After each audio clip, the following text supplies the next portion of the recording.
Buenas tardes, bienvenidos a todos. Hola Juan David, hola Daniel Domínguez y César, muchísimas gracias por la presentación, muchas gracias por la hospitalidad de siempre, por la amistad, de verdad que hace ya algunos años que nos conocemos. Y también quiero dar las gracias a la librería Sofos, que está en Guatemala, y que está también enlazada a esta presentación. Así que, bueno, pues también mi agradecimiento hacia ellos por haber aceptado también participar y acompañarnos esta tarde. Y desde luego a todos ustedes, ¿no? Bueno, pues si les parece, sigo ya que me han dado la palabra y yo para eso soy buena. Bueno, pues decirles que hace unos meses Juan David me llamó y me dijo, oye, acabo de terminar una novela histórica y esas son las que me gustan aquí entre nosotros. Acabo de terminar una novela histórica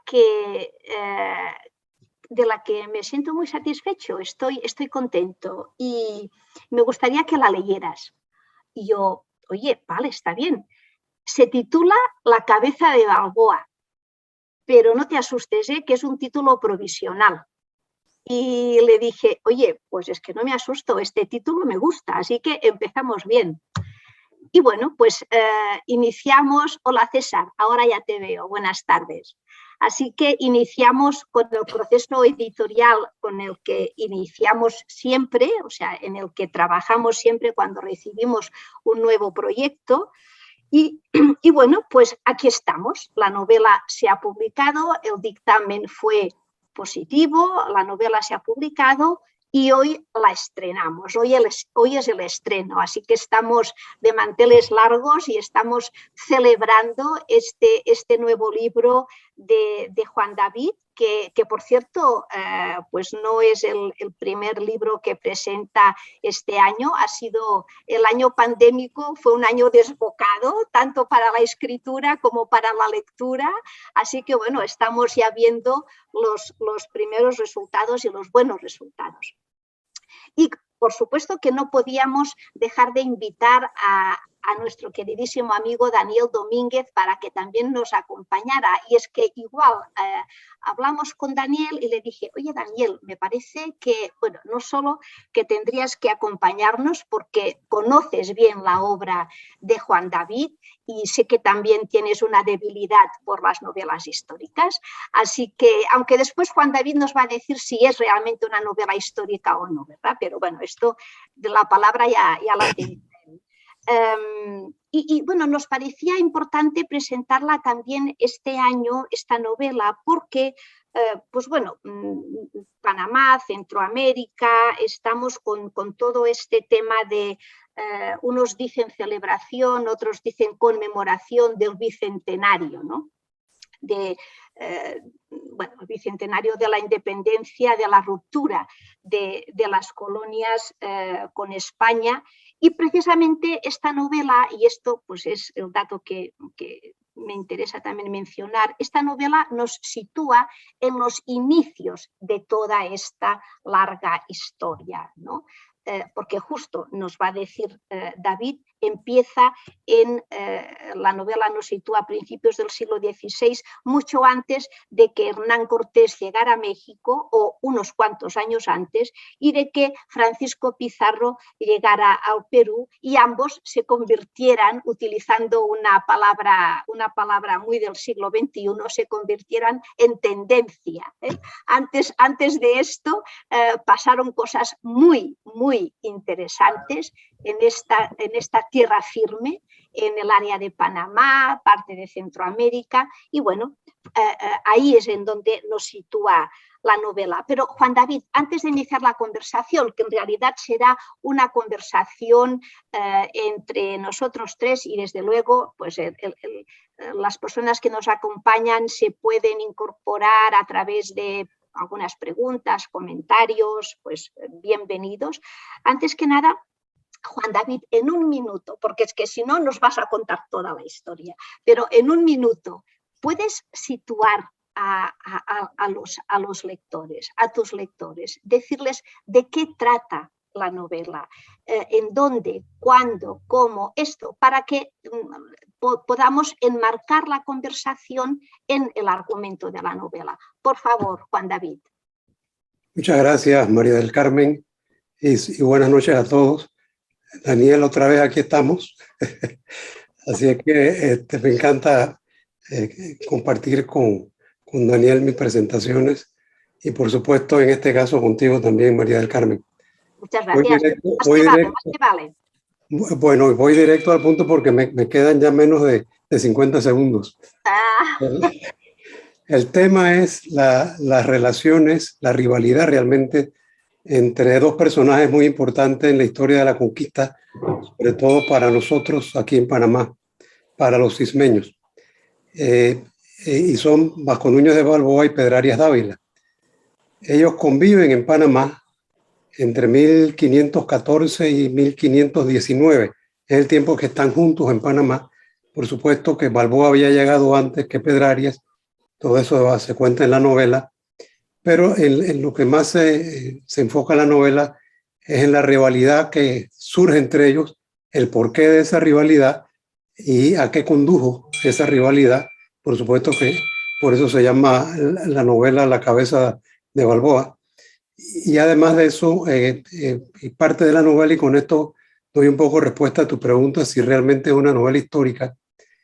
El cronista de Indias que yo utilizo mayormente para narrar esta historia entre Pedrarias y Balboa es Pedro Mártir de Anglería. Pedro Mártir es el primero que publica sus crónicas de India y él lo hizo en un estilo muy propio porque fue a través de epístolas, de cartas que él enviaba a personajes famosos de la época.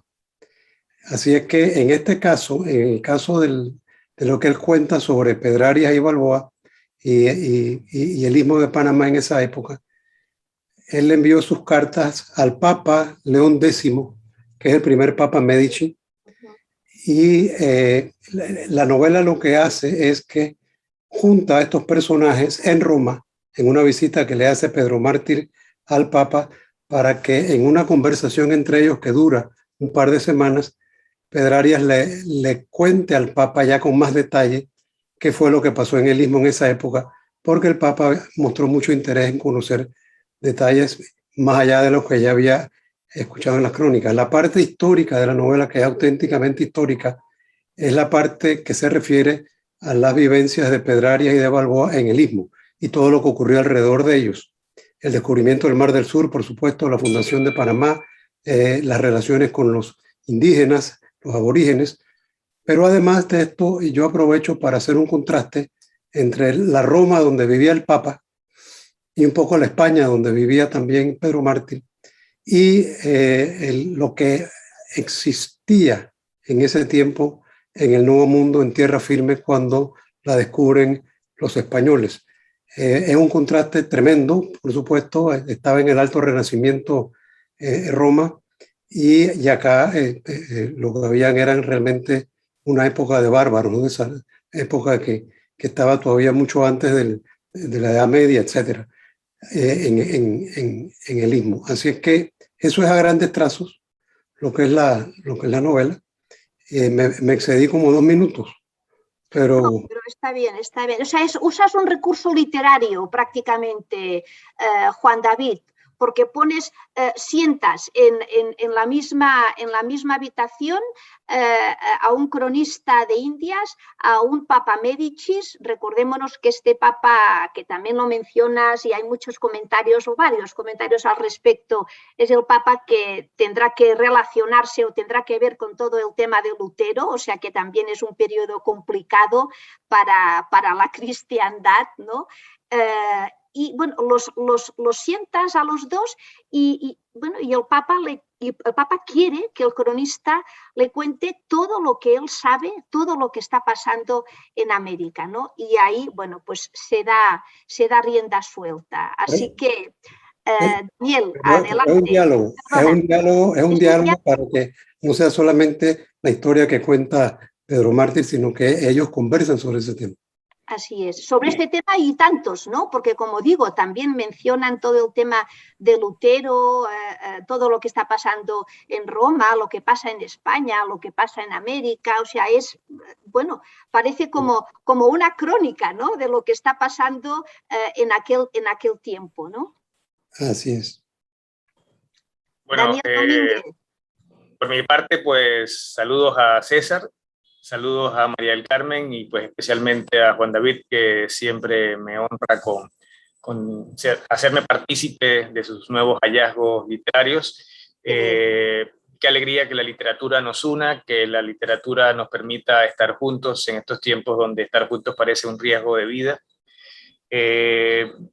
Para mí, pues Juan David es el maestro de la novela histórica, aunque no sé si escriba novela histórica, pero para mí sí, el maestro de la novela histórica panameña. Y concuerdo con María del Carmen plenamente que en el marco del bicentenario de tantos países, incluyendo Panamá, es el mejor marco, es el mejor espacio para que una novela como la de Juan David, que hoy compartimos con sus lectores, sea el mejor marco para presentarla.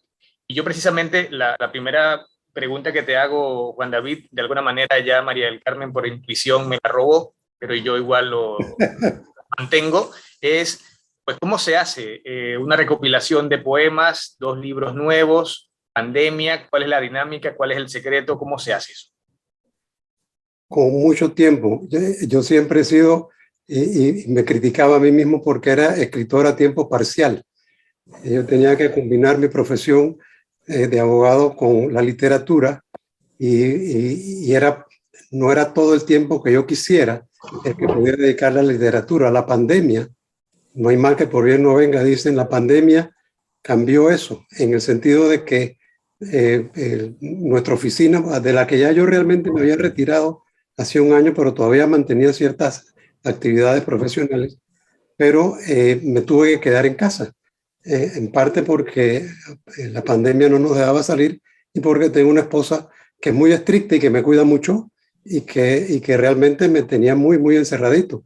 Así es que otra cosa que empecé a leer y empecé a escribir. Yo tenía ya una novela que estaba trabajando, la terminé, esa novela que se publicó antes, y entonces empecé a escribir esta que la tenía dando vueltas.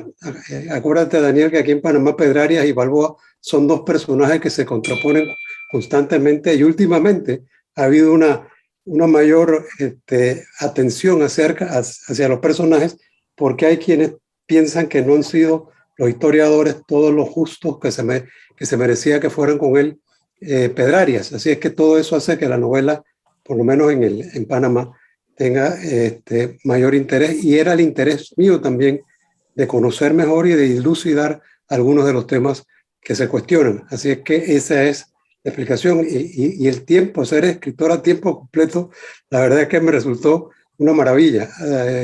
Por eso le dediqué el libro a Ana Elena, a mi esposa, diciéndole que había convertido la pandemia en un oasis literario, que es absolutamente cierto, ¿no? Bueno, y salimos todos ganando, Juan David. Así que vale la pena. Oye, mencionaste a estos personajes, ¿no? Yo te he comentado en varias ocasiones que para mí es una novela de aventuras. O sea, pasa de todo. Y es que además yo siento que todas las novelas son novelas de aventuras, porque al fin de cuentas, bueno, los personajes se mueven, los personajes tienen una serie de actividades y aunque sea un viaje interior, ¿no? Esto también supone una aventura, ¿no? Meterse dentro de uno mismo. Pero es que en la cabeza de Balboa, en estas aventuras vemos Juan David, poder, traiciones, ambición, honor, y robándole dos adjetivos a Pérez Reverte, agallas y testosterona. O sea, es una novela fuerte, densa, que además gran parte de ella sucede en este espacio tan inhóspito, indómito, no sé, que sigue siendo además un espacio así, ¿no? O sea, seguimos pensando en el Darién, el tapón del Darién, como un lugar como que dejado de la mano de Dios, ¿no? O sea, vete a saber qué hay ahí, hay de todo, ¿no? Es una novela de aventuras desde mi punto de vista. La portada refleja también, no sé si tienen la novela a mano o conocen la portada.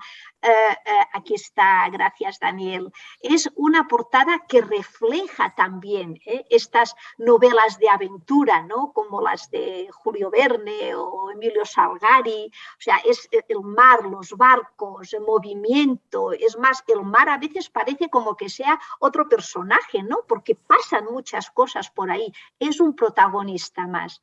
¿Qué dices, Juan David? Toda la conquista y posteriormente la colonia fue una aventura. Y todavía tiene sus repercusiones esa aventura hoy, especialmente para Panamá, que fue, como tú sabes, el epicentro de la conquista. De aquí salió Pizarro, por supuesto. Pizarro es uno de los personajes que aparece precisamente en esta novela, porque fue un personaje que acompañó en su momento a Balboa. Y además de los personajes que tú mencionas, están los aborígenes que estaban aquí y que si bien no eran un gran imperio como era el imperio azteca o como era el imperio inca, porque ellos vivían dispersos, sí tenían una serie de cualidades que ponen a prueba a Balboa y ponen a prueba a Pedrarias. Y ellos se comportan de manera totalmente diferente con esos aborígenes. Y eso es una de las cosas que diferencia a uno del otro. Así es que claro que toda la conquista, como digo, es una aventura y hay otros personajes que aparecen en la novela y que provocan que en un momento dado el Papa le pregunte a Pedro Mártir cuál de los personajes ha sido el más sacrificado, cuál es el que más ha sufrido.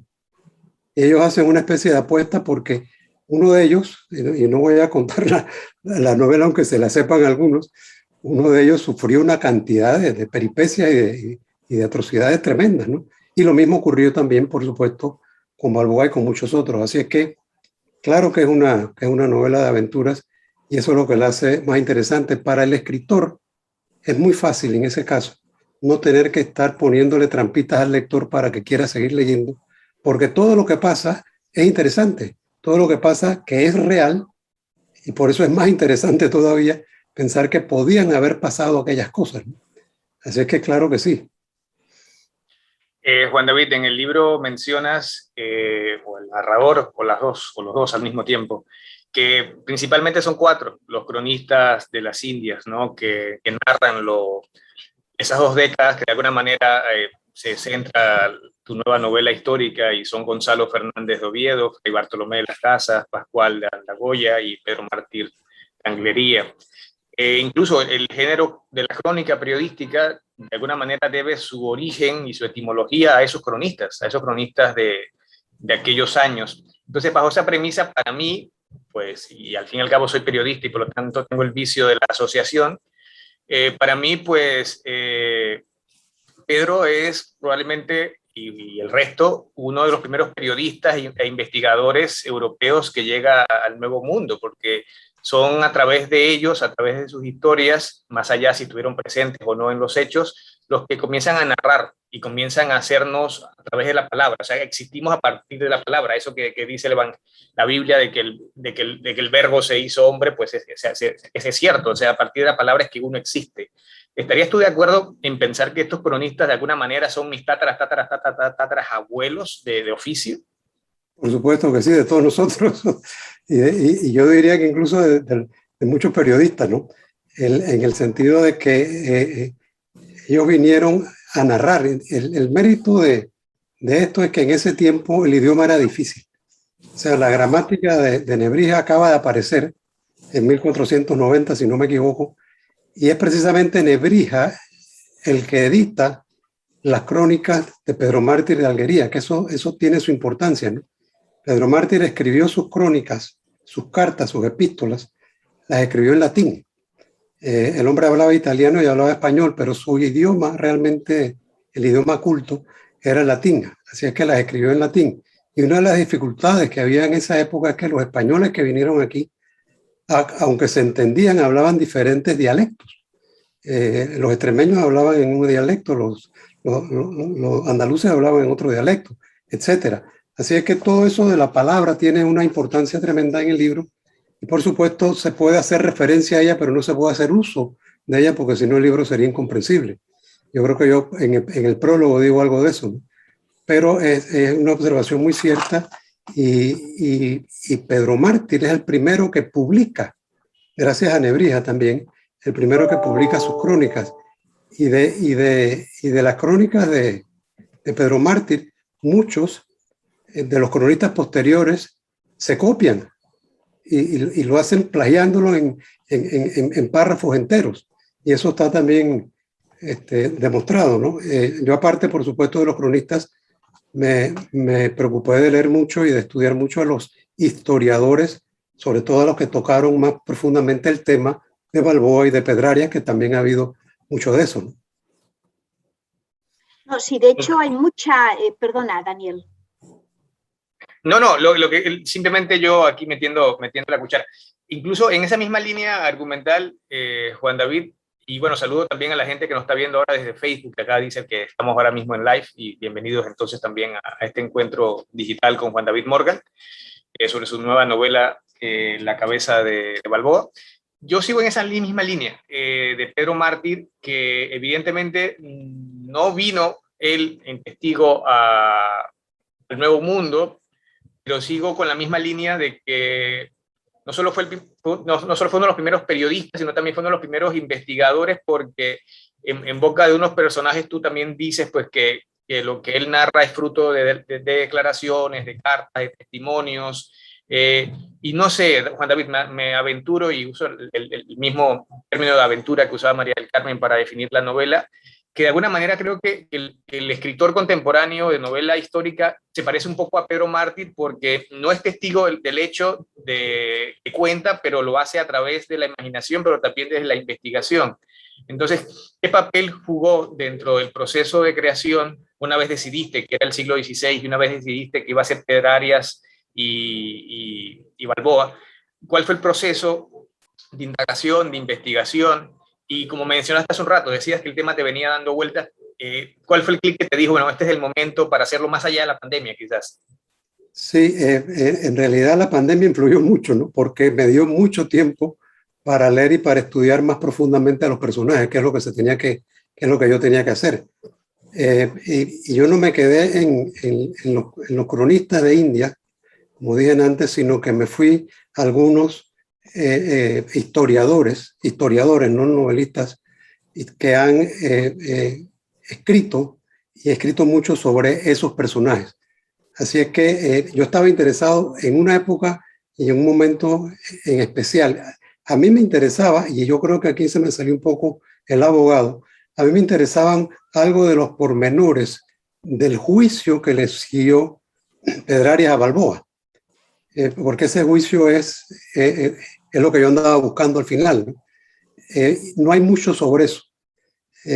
Ahí se dice, y es cierto, que los documentos correspondientes al juicio desaparecieron de la historia, pero fueron vistos por algunos cronistas, entre ellos Oviedo, ¿no? Fernández Oviedo. Así es que sí existió, sí hubo un juicio, sí hubo tal, etcétera, etcétera. Así es que el tiempo en este caso fue muy importante, porque disponer de tanto tiempo como dispuse yo, y sigo disponiendo por causa de la pandemia, me permitió a mí indagar muchísimo mejor, muchísimo más, como periodista, como investigador, los personajes y lo que ocurrió alrededor de ellos en su época, ¿no? De hecho, hay mucha, o sea, se nota esta investigación histórica de fondo de la novela, sin que sea sin que sea un libro de historia, porque se lee pues como una novela de ficción, ¿no? Y bueno, y quizás por esto a veces los historiadores se molestan un poquito con los editores cuando decimos que las novelas históricas le quitan lectores a los historiadores, ¿no? Porque a veces nos apetece más leer novelas históricas, porque entendemos más un periodo histórico. Pero fíjate, me llama mucho la atención esto que comentas y el papel de este cronista. O sea, y tú lo dejas claro porque es una novela muy, muy visual. Tú puedes ir viendo todo lo que pasa, ¿no? Y yo me imagino a Pedro Mártir recibiendo cartas de distintos funcionarios de la corona que están en América y otros funcionarios que están en España, recibiendo a los mismos funcionarios, ¿no? Que regresan del Nuevo Mundo y van ahí con quejas con él o a contarle, oye, que he visto esto, o sea, un hombre que se convierte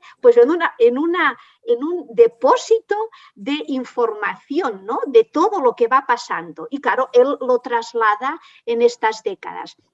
Aunque entiendo que muchas de las cosas que cuentas en la novela no las ha contado, no le dio tiempo de contarlas a Pedro Mártir en sus décadas, de manera que todavía se vuelve más interesante. Pero fíjate, quiero poner la atención en este tema, en el de las cartas, ¿no?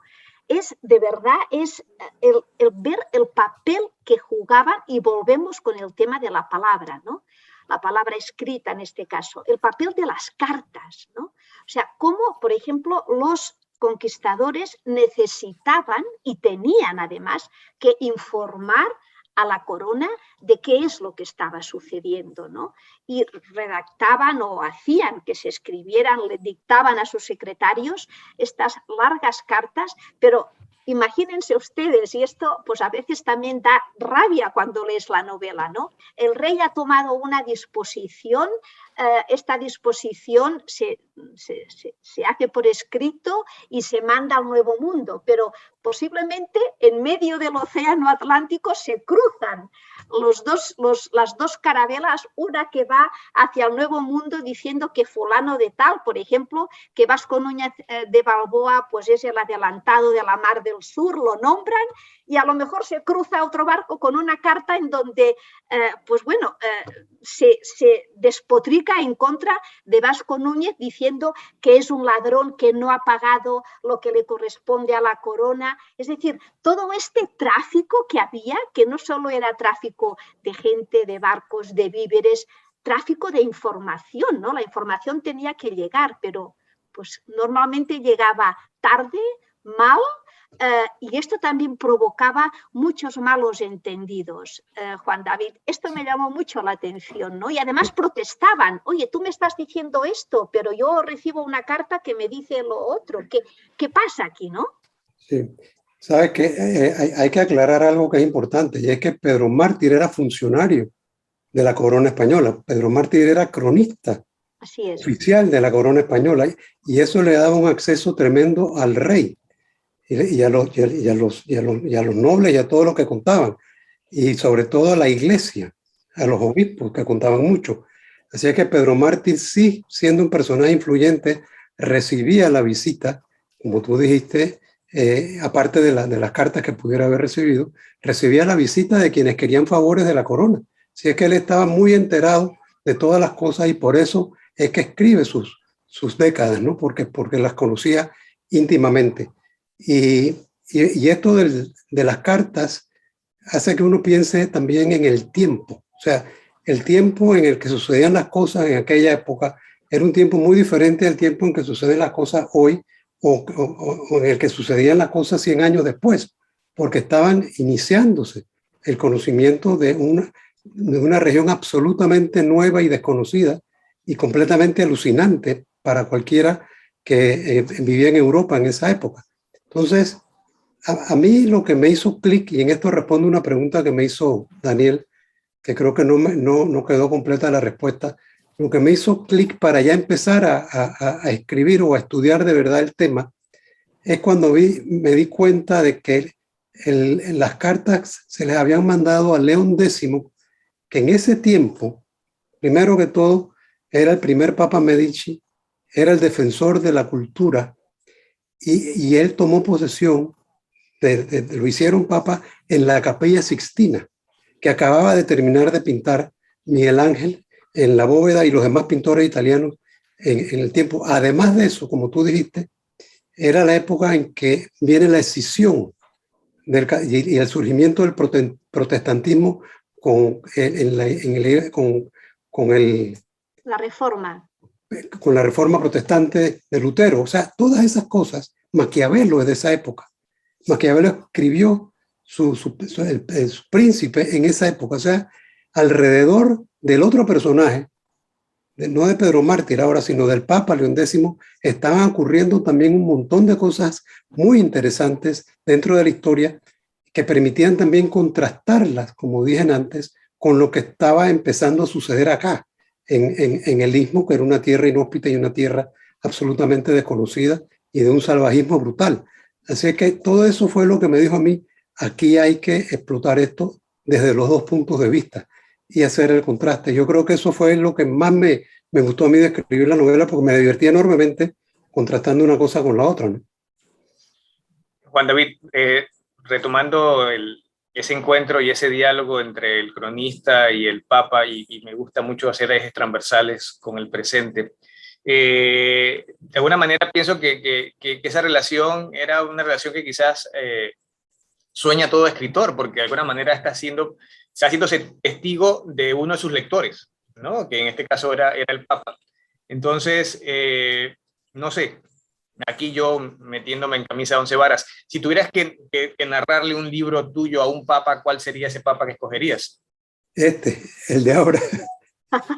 Y una de las principales razones es porque habla español.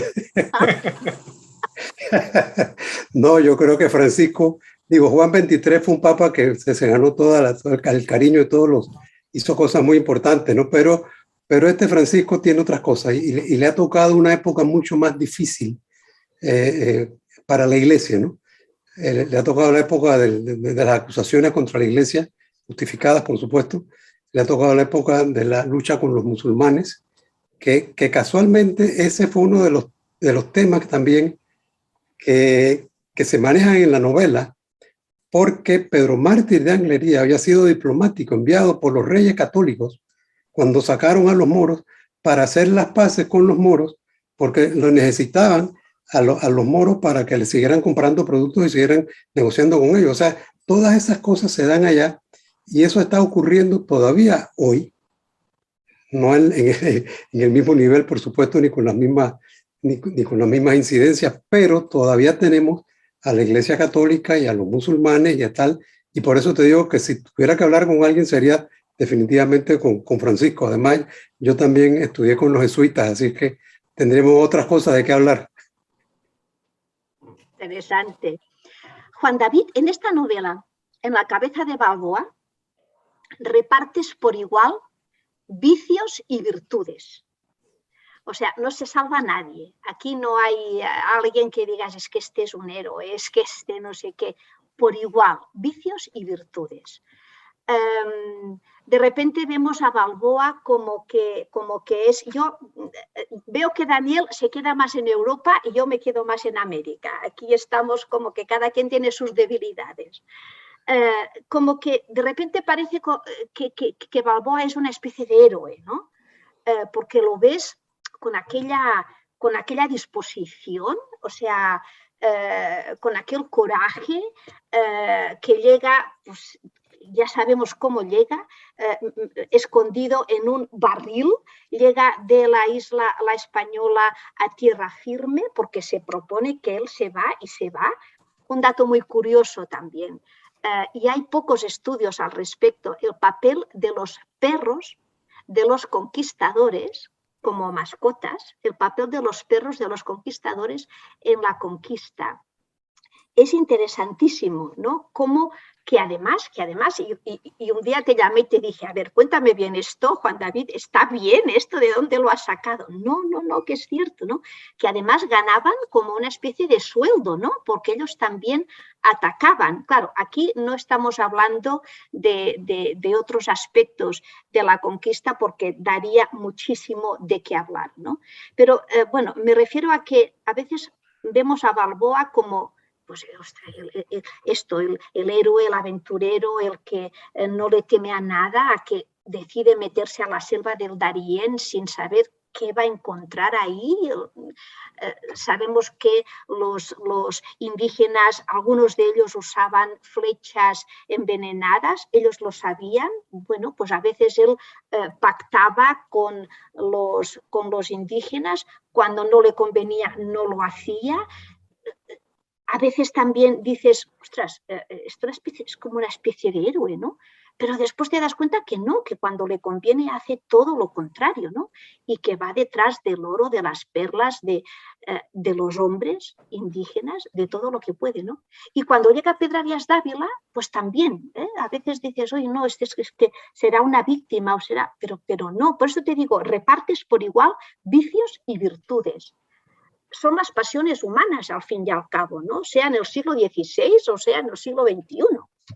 Sí, yo cuando ingresé a la Academia Panameña de la Lengua, mi discurso de ingreso fue la novela histórica, autenticidad o verosimilitud, para decir que la novela histórica tenía que ser no verosímil, no que pudiera creer, sino que tenía que ser auténtica, que fuera real, que se creyera. Y entonces yo traté, como mis otras novelas históricas, de ser lo más objetivo posible, sin expresar mi opinión. Yo expreso algo de eso en el epílogo, probablemente, pero al narrar, yo narro lo que era, o sea, lo que yo leía. A veces era bueno, a veces era malo, dependía de las circunstancias. Ahora, a mí me llamó mucho la atención, cosa que no conocía de Balboa, de que él fue en realidad el primer político de América, o sea, sin la menor duda. Y eso se van a dar cuenta los lectores cuando lean la novela, por qué lo estoy diciendo. No voy a decir por qué, porque hay muchas cosas que no se conocen de la historia de Balboa y de Pedrarias, que es lo que yo quise también destacar en esta novela. Así es que sí, pasiones y virtudes y defectos y todo va junto. Y en esa época lo que mandaba era el oro. O sea, de eso no hay la menor duda. La corona lo quería, los conquistadores lo querían, los indios lo tenían y ese fue parte del gran problema. Y a veces, perdona Daniel, que y a veces también, volviendo al tema de las cartas, los mismos conquistadores muchas veces exageraban la situación que se encontraban en estos lares. Cuando escribían estas cartas a la corona, exageraban, ¿no?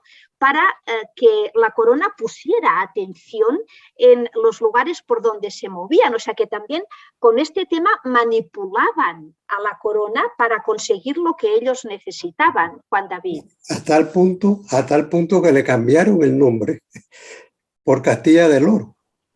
Así es. A lo que en un momento dado no se llamaba así. El primer nombre de Veraguas no fue Castilla del Oro. Castilla del Oro es un nombre que le pone después el rey y los cronistas también, en virtud de la cantidad de oro que decían que había, y que sí había, por supuesto, pero no era que estaba guindado en los árboles y que lo cogían como si fueran frutos maduros. O sea, eso es verdad.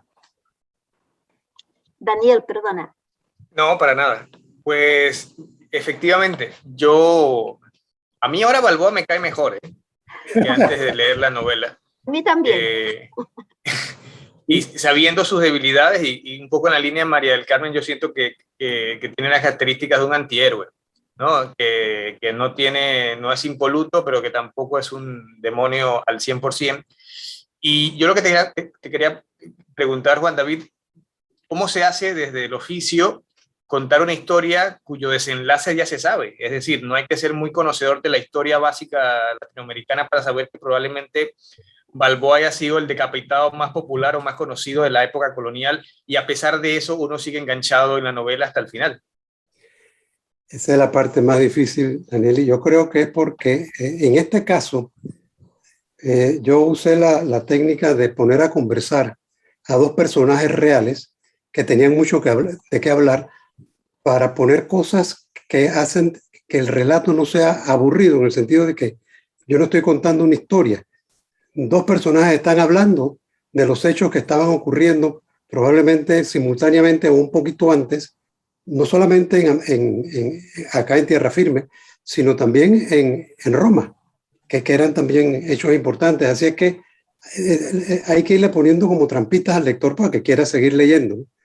Pero yo creo, por ejemplo, que si a Balboa no le cortan la cabeza, a pesar de que descubrió el Mar del Sur, no hubiera sido tan famoso, ni nos hubiera caído tan simpático como nos cae hoy.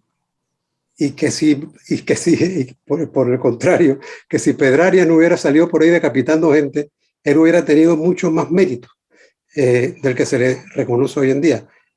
Hay un momento en que yo creo que el Papa es el que dice, o el cronista es el que dice, bueno, yo fui el que lo dijo, pero que en boca de ellos, en que dice, Pedraria hubiera pasado a la historia, aunque ni siquiera hubiera ido al Nuevo Mundo. Pero Balboa, nadie hubiera sabido que existía si no va al Nuevo Mundo. Esa es la diferencia fundamental entre los dos personajes de arranque, porque yo tenía que contar también de dónde venían y cómo llegaron a la tierra firme, pues al Darién, ¿no? Pero es cierto. Esta novela, señoras y señores, no tiene desperdicio. Y no tiene desperdicio desde la cita, desde la dedicatoria hasta el final. Y ahora que acabas de mencionar lo de la Mar del Sur, déjenme leerles una cita que colocamos de Stefan Zweig, sé que además es un autor muy apreciado por Juan David, que en su obra titulada Momentos estelares de la humanidad dice lo siguiente, y este extracto lo utilizamos como cita para enmarcar la novela. Dice: y Vasco Núñez de Balboa lo contempla extasiado y conmovido, lleno de orgullo y satisfacción, consciente de la gloria que acaba de conseguir por ser sus ojos los del primer europeo que ha descubierto el infinito azul de aquel mar. Durante largo rato, estáticamente, mira Balboa la lejanía. Es precioso, Juan David. Y cuando tú describes en la novela el momento en que Balboa, después de pasar noches y días, no solo él, sino con un grupo de hombres reducido, por cierto, porque no disponía de mucha gente que lo acompañara, más los indígenas que le abrían camino y que le indicaban por dónde tenía que ir, ¿no? Cuando al final llega él y ve la mar Océana, ve este mar del sur, y cuando después puede poner los pies en el agua, tocar el agua, ponerse la mano en la boca y decir que es tan salada como el otro mar, como el otro océano, como el del Caribe, está tan bien logrado, Juan David, porque es que realmente te pones en el lugar de Balboa viendo el mar, ¿no? Desde una cima en medio del Darién. Bueno, repito, realmente es un aventurero, es una novela de aventuras. Lo describes perfectamente bien. Sí, hay partes de la novela que se prestan a que el escritor pueda dejar un poquito de sentimientos. No mucho, no mucho, porque no es una novela que se presta a eso. No es una novela romántica, ni mucho menos. No. Pero y eso ocurre en momentos como este. A mí me llamó mucho la atención también, me quedé pensando en ello, el asombro de los aborígenes cuando veían a toda esta gente haciendo este alboroto porque veían una cosa que ellos tenían desde que nacían, lo estaban viendo. Entonces ellos no podían imaginarse, bueno, ¿qué le pasa a estos locos? Eso es lo que tienen que haber pensado. Así es que todos esos asombro de cada lado, ¿no? Asombro de cada lado. Así es, así es. Y hay por ahí veo una pregunta que estaba haciendo, o un comentario que estaba haciendo alguien. Hay una cosa que yo dejé clara, porque yo la había estudiado antes, y yo sabía que no era como decían los historiadores, o habían dicho los historiadores hasta hace muy poco, de que cuando Pedrarias aquí tenía 70, llegó a Panamá, tenía 70 años y que murió de 90 y pico. Todo eso es cuento. Aquí lo que pasó fue que se confundió el nacimiento, la fecha de nacimiento de Pedrarias con la fecha de nacimiento de su padre, que se llamaba igual, Pedrarias. Pedrarias era solamente 7 años mayor que Balboa. Pedrarias nació en el 68, 1468, Balboa nació en 1475. No había mucha diferencia de edad. Y eso ya lo corroboran historiadoras como Carmen Mena, que ya lo estudió a fondo, y Bethany Allen, que yo la cito, que lo estudió también a fondo. Así es que algo que yo intuía, lo pude comprobar y lo pude poner entonces ya en la novela y hacer la aclaración en un momento dado, ¿no? Porque eso es lo que hace que el diálogo sea tan interesante, Carmen y Daniel, ¿no? Que me permite a mí sembrarle preguntas que yo quería contestar. Entonces hay un momento en que el Papa le pregunta a Pedro Martí, oye, ¿qué edad tendría Pedrarias cuando se fue para allá? Porque sabíamos que Balboa tenía tantos años. Y entonces él le contesta y le dice la edad real, porque él había conocido a Pedrarias en la corte. Así es que, bueno, todo eso son maneras de ir dando información sin necesidad de hacerla como si fuera parte de una historia, ¿no? Sí, pues es otra herramienta de creación literaria, ¿no? Y hay preguntas, perdona Daniel de nuevo, y hay preguntas punzantes, ¿no? Preguntas punzantes, porque cuando el cronista pues tiene que exponer las barbaridades que sucedían, sobre todo hacia la población aborigen, y cómo se justificaban muchas de estas barbaridades en nombre de la religión, en nombre de la evangelización, pues muchas veces el mismo Papa le dice, oye, ¿y realmente era necesario esto? Entonces, tú como lector, pues también dices, pues claro que no era necesario, esto era una barbarie y punto, ¿no? O sea, ¿en dónde estaba el salvajismo, ¿no? ¿De qué lado estaba el salvajismo? ¿De qué lado estaba la barbarie? O sea, son muchos puntos que te dejan también dándole vueltas, ¿no? Perdona, Daniel. Yo aproveché un poco el epílogo para hablar, muy poco, pero hablar un poquito de eso, ¿no? Que yo creo que era importante también que ya después de que terminé de contar la historia, poder decir un poco mi punto de vista, sin tratar de inclinar la balanza de un lado o del otro, ¿no? Sobre todo en el tema de los aborígenes. En la novela histórica y de aventuras, siento que evidentemente después toma un cariz de drama judicial y de ahí de repente al escritor le salió lo de abogado en Juan David, y sin ánimos de que nos digas mucho, ¿cómo logras introducir este elemento de drama judicial en un proceso que evidentemente estuvo lleno de irregularidades, que fue el resultado de decapitar a Balboa, y que tú muy acertadamente lo calificas como muy sui generis, ¿no? Sí, fíjate que Aristides Rollo, aparte de que es uno de mis lectores, cuando digo mis lectores, es una de las personas que leen mis libros antes de que yo los mande a la editorial. Igual que hace Jorge Ritter, que él no me está presentando tampoco mi libro ahora porque su presentación siempre ha sido presencial. Él no quería que lo vieran nada más que por Zoom.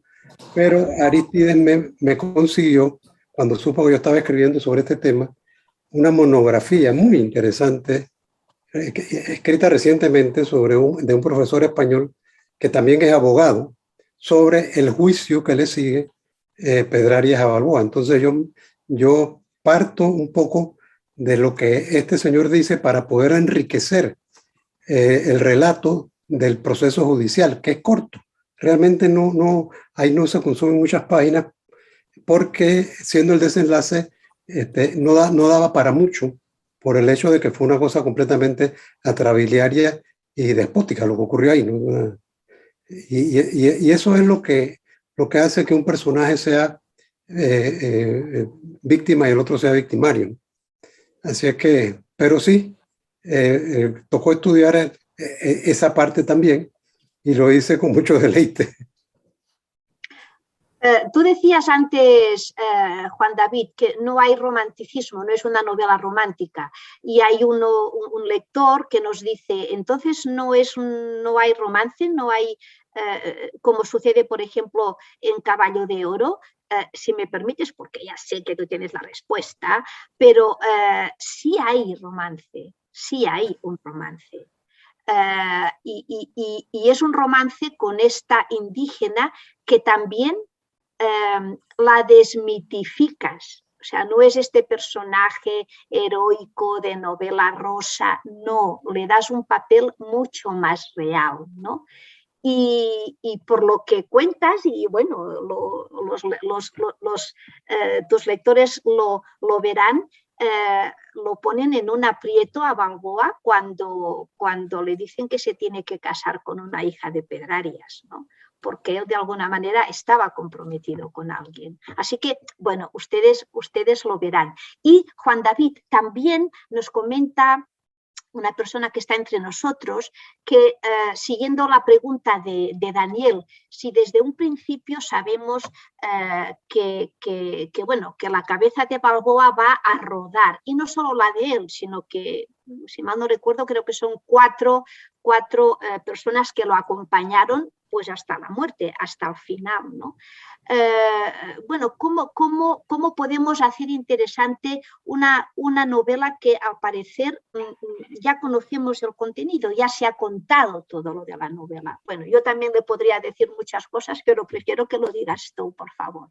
Yo quiero pensar que es por la forma como se narra, por el hecho que ya he repetido tantas veces de haber construido un diálogo, o sea, que me permitía sacar a relucir temas que, aunque son históricos, no son necesariamente los que se cuentan, sino los que a lo mejor subyacen dentro de la historia. Yo creo que eso fue lo importante. Yo me divertí muchísimo contando el Alto Renacimiento en Italia, en Roma, ¿no? Tuve que estudiar mucho cómo estaban las ruinas romanas en la época de León X, qué reconstruyeron los papas de esa época. En esa época se empieza a construir la Basílica de San Pedro, que la original la habían tumbado porque ya no servía, y entonces allí participan como arquitectos Rafael, pintor famosísimo y arquitecto también, y Miguel Ángel, que es el que la termina. Miguel Ángel tiene una tremenda participación, aunque no son muchas páginas, él está en la novela porque está metido en mi cabeza desde que yo me di cuenta de que había coincidido con León X, que era su empleador, el Papa, en esa época. Así es que para mí esas son las cosas que hacen que la novela provoque leerla. Entonces algunos que la han leído me han dicho exactamente lo que yo estoy repitiendo ahora. Me han dicho, oye, qué bueno que la contaste en esa forma, porque de esa manera nosotros incluso podemos hasta dejarla, si queremos, por un par de días, y cuando la retomamos es como si volvieran a conversar el Papa con León X, el Papa con Pedro Mártir. Así es que todo eso es lo que yo creo que da pie a que la novela se quiera leer, se deje leer, o sea, que es lo que siempre persigue el escritor, ¿no? Y sí hay romance, pero yo quiero decir que yo leí también, por supuesto, y la leí de nuevo, la obra de Octavio Méndez Pereira, que es un escritor panameño y un famoso intelectual panameño de gran estima aquí en Panamá. Y es una novela preciosa la de Méndez Pereira, pero por supuesto el nombre de Anayansi, él se lo sacó de un sombrero, él inventó a Anayansi, inventó el personaje sí existía. Y Méndez Pereira romanticiza mucho el ambiente, me romanticiza el personaje de Anayansi y el de Balboa, y hace una novela preciosa, que yo la leí otra vez con mucho gusto. Pero yo estudié un poco y el nombre, yo le pongo un nombre, no voy a decir cuál, pero yo le pongo un nombre que no es importante a la manera como Balboa se expresaba de ella, de la hija de Careta, porque esa es parte de la historia, eso lo cuentan todos los cronistas que conocieron el hecho, así es que eso no está inventado.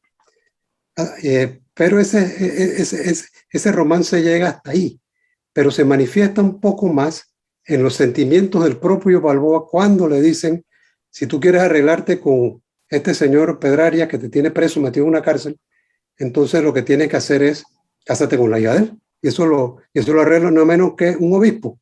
Así es que todo eso es parte de lo que le da interés a la novela. Por ahí, perdón, por ahí preguntó alguien y le contestó uno de mis colegas de la academia que decía, que quería decirle Medici, la palabra Medici, y ya le contestó. Esa familia Medici es una familia importantísima en la historia de Italia, sobre todo el Renacimiento, y solamente conocer sobre ellos y después estudiar un poco más ese personaje o esos personajes, vale la pena entonces leerse la novela, porque por lo menos en mi caso, cuando yo leo una novela y yo me encuentro con personajes, sobre todo si son históricos, claro, yo quiero conocer más sobre ellos. Entonces ya yo quiero profundizar un poco más en la misma historia y probablemente voy a ir donde un historiador, de los buenos historiadores que tenemos en Panamá, y voy entonces a estudiar el personaje ya no con la novela que yo escribí histórica, sino con la realidad que ellos han estudiado desempolvando documentos en archivos de India. Así es que eso también para mí es importante, ¿no? Yo soy un referente en este caso. Y además incluimos dos, porque hay otra persona que nos pregunta, te pregunta, Juan David, si hay alguna idea de dónde quedó el pueblo de Acla, que también tiene su protagonismo en la historia. Yo les quiero comentar que se incluyeron unos mapas por petición del autor y además, o sea, mapas nada complicados que permiten situar al lector. Y bueno, pues posiblemente los lectores de Panamá dirán estos lugares son conocidos, pero bueno, pues queremos y esperamos que esta novela tenga muchos lectores y no necesariamente conocen o tengan que conocer estos lugares, ¿no? Así que estos mapas son de auxilio. Y además sí, creo que tu esposa también intervino por ahí, ¿no? Ella dibujó yo le pedí que me dibujara un poco cómo había sido la ruta de Balboa, porque era complicado. Para mí todas esas cosas son muy complicadas, yo no. Pero como te dije y te lo repito ahora, la edición que hizo Alfaguara de la novela es absolutamente magnífica. Es preciosa, yo quedé emocionadísimo. Y yo ya no me emociono tanto cuando veo uno de mis libros. Cuando vi el primer libro que se publicó, aquello fue como bailando y saltando como los indios cuando veían a los españoles gritando porque habían visto el Mar del Sur. Pero ahora ya es más difícil que me emocione tanto. Pero con el trabajo que hicieron con esta novela que hiciste, con esta novela, Carmen, de verdad que solamente el libro vale la pena, el libro mismo.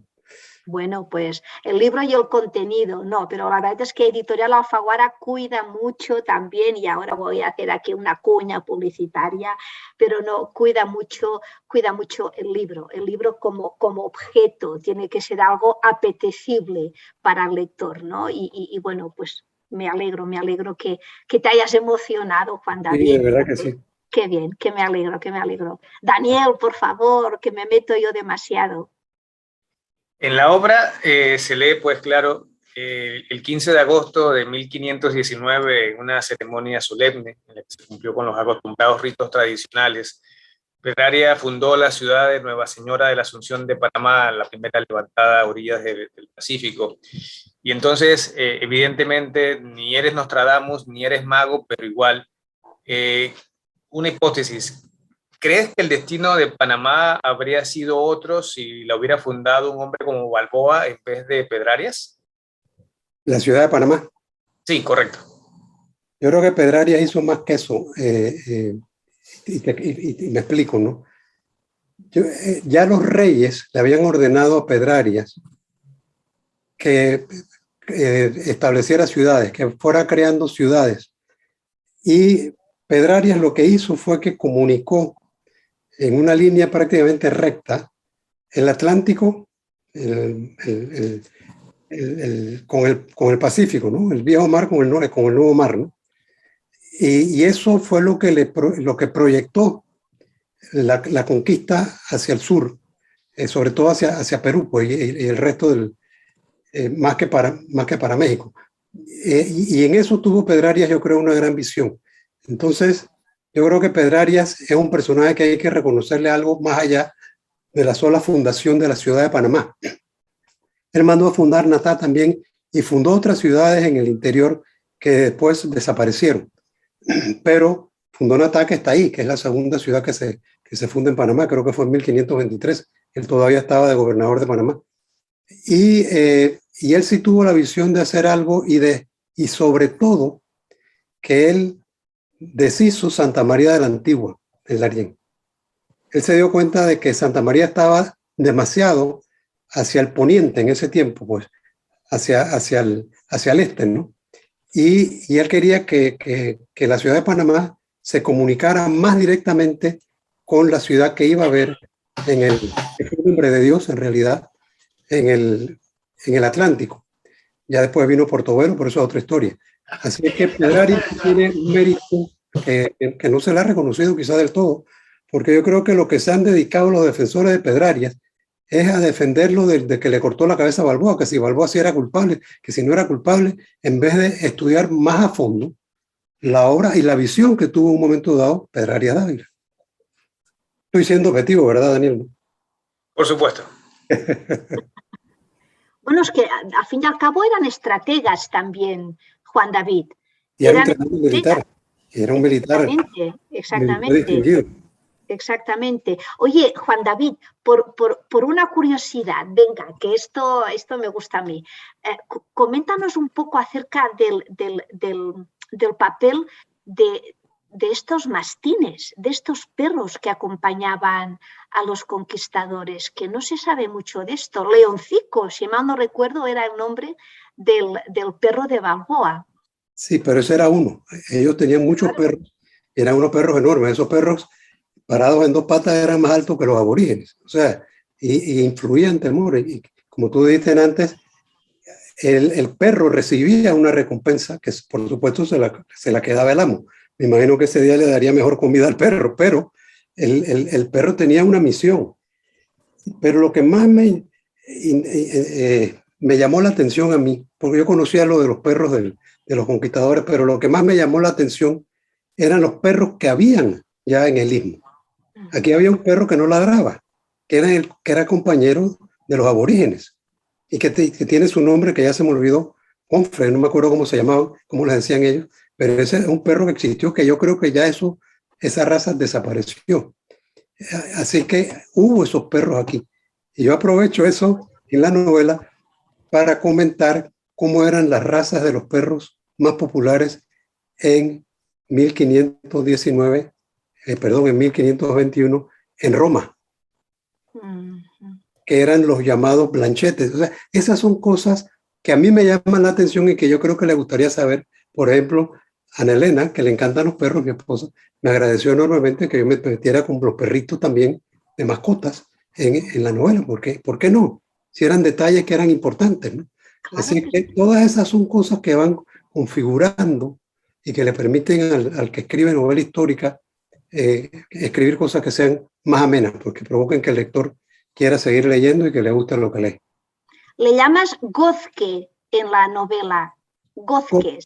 Ese era el nombre que tenían, correcto, sí. Y llama la atención, ¿no? Porque eran perros más pequeñitos y que no ladraban, ¿no? Entonces, que cuesta entender, ¿no? Un perro que no ladre. Pero eran perros.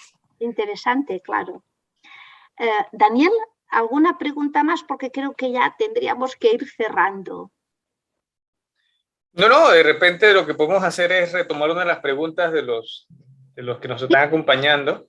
Hay comentarios también, hay bastantes comentarios, pero bueno, tú que conoces más el tema, quizás puedes revisar alguna que te llame la atención para formularle a Juan David.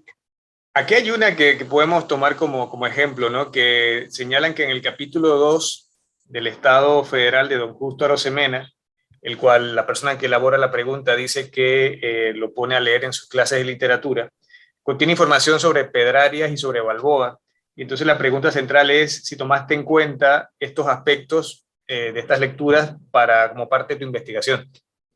La respuesta es no. Yo no conocía, es decir, yo conozco por supuesto el Estado Federal, pero no conocía la referencia esa que hace don Justo Arosemena a Pedraria y a Balboa. Sí leí el discurso de Porras, el presidente Porras, cuando inauguró el monumento a Balboa. Estamos hablando como de 1917, algo así, 17 y 18. Y el discurso, que es un discurso muy bonito, pero es un discurso que está lleno de fantasía alrededor de Balboa. O sea, y me alegro de que ese no lo había leído antes, sino que lo leí después, porque sepa Dios los moros que se me hubiera ocurrido poner ahí también, ¿no? Dándole crédito al doctor Porras. Pero sí, él conocía al personaje, por supuesto, pero lo adornó mucho para poder hacer una bella alocución a la estatua, ¿no? A la estatua que regalaron los españoles, ¿no? Y que ahí está todavía, contemplando el Mar del Sur. Yo sí hay un tema, si me permite, solo esto y ya vamos terminando, que además lo comentamos con algunos otros lectores que ya han tenido la novela en sus manos, y es cómo describes también o cómo nos pones como lectores en la piel de los colonizadores que iban dejando, los conquistadores que iban dejando en las plazas que conquistaban, ¿no? Lógicamente, si conquistan una plaza pero no la colonizan, la pierden, ¿no? Entonces, están constantemente pidiendo que desde la española, que era como una especie, es también interesante, como una especie de centro de distribución, ¿no? Que ahí llegaba de todo y de ahí se distribuía hacia tierra firme, ¿no? Constantemente pidiendo hombres, pidiendo barcos, pidiendo materiales para construcción, pidiendo comida sobre todo, ¿no? Y cómo describes que muchas veces los pobres colonos, pobres entre comillas, colonos que se quedaban defendiendo el terreno, pues no querían quedarse, o sea, se querían ir porque pasaban muchas dificultades, muchas penurias, no tenían comida. Y bueno, realmente era, o sea, no pensemos que esto era la gloria, que esto era jauja, o sea, realmente pasaban muchas dificultades, claro, y alguien puede decir, pues ¿para qué caramba se metieron por aquí, que nadie los invitó? Es muy cierto, ¿no? Pero estando aquí, la cosa no era nada fácil. Sí, yo creo que todavía estábamos en la conquista, es decir, en la época en que se narra, evidentemente era el inicio de la conquista. Todavía la colonización vino mucho después, pero para conquistar también necesitaban todos esos elementos que tú acabas de mencionar, y era lo que facilitaba a los conquistadores el llevar a cabo su labor. Pero ya cuando viene la colonia ya habían sometido perdón, a los grandes imperios, ¿no? Y aquí no había, en Darién y en Panamá en general, no había imperios que someter. Había una serie de tribus que era fácil, con los pocos hombres que tenían, la sometieron.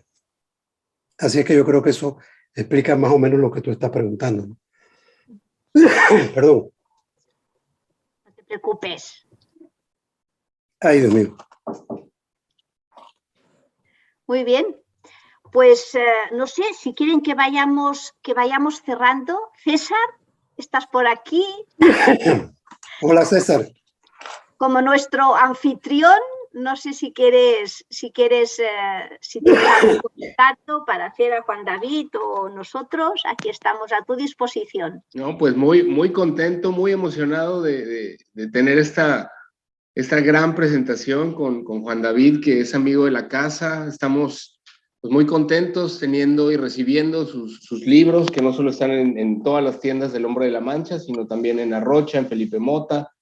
Y bueno, pues tú mandas, María del Carmen, tú coordinas con Daniel y lo que nuestro anfitrión, nuestro invitado de honor, nos quiera compartir adicionalmente. Ya veo que han respondido algunas preguntas, muy interesantes Sí. algunas. Y bueno, tú dices, María del Carmen.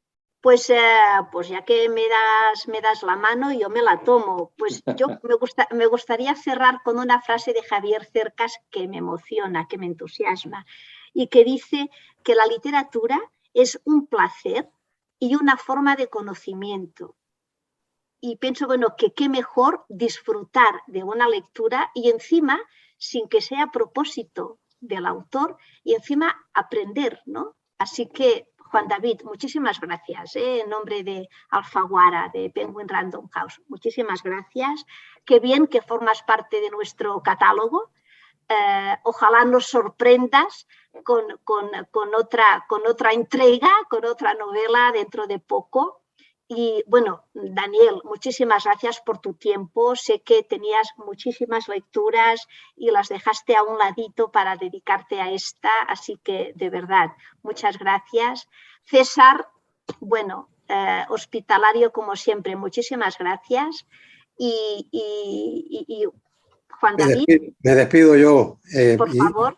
me despido, por supuesto, dándole las gracias a ti, a Daniel y a César, a todos sobre todo también a todos los que se han conectado, ¿no? Gracias a este sistema que tenemos ahora que nos permite conversar sin necesidad de estar frente a frente, pero que yo sé que conectarse ya es un acto que hay que hacer volitivo, y entonces se los agradezco muchísimo. Yo no sé mucho ni de Facebook ni de esas cosas, pero yo sé que hay gente por Facebook, porque antes lo dijo Daniel. A todos los que están por Facebook, muchas gracias. A todos los amigos, estoy viendo por ahí a un amigo mío venezolano muy querido, un colega, el doctor Travieso, que ahí está también. Lo saludo, y lo saludo con gran cariño. Y nuevamente me encantó el rato, no solamente porque presenté el libro, sino porque compartí con personas que realmente saben de literatura y que realmente aprecian lo que se hace en el campo de las letras. Así es que muchas gracias y buenas noches. César, encantado de conocerte, aunque sea por esta vía. Ya habíamos hablado por teléfono y por WhatsApp, pero no nos habíamos visto la cara, así es que me da mucho gusto. Muchas gracias a todos. Saludos a todos. Buenas noches. Gracias, Juan David, María del Carmen y Daniel. Buenas noches. Gracias. Adiós.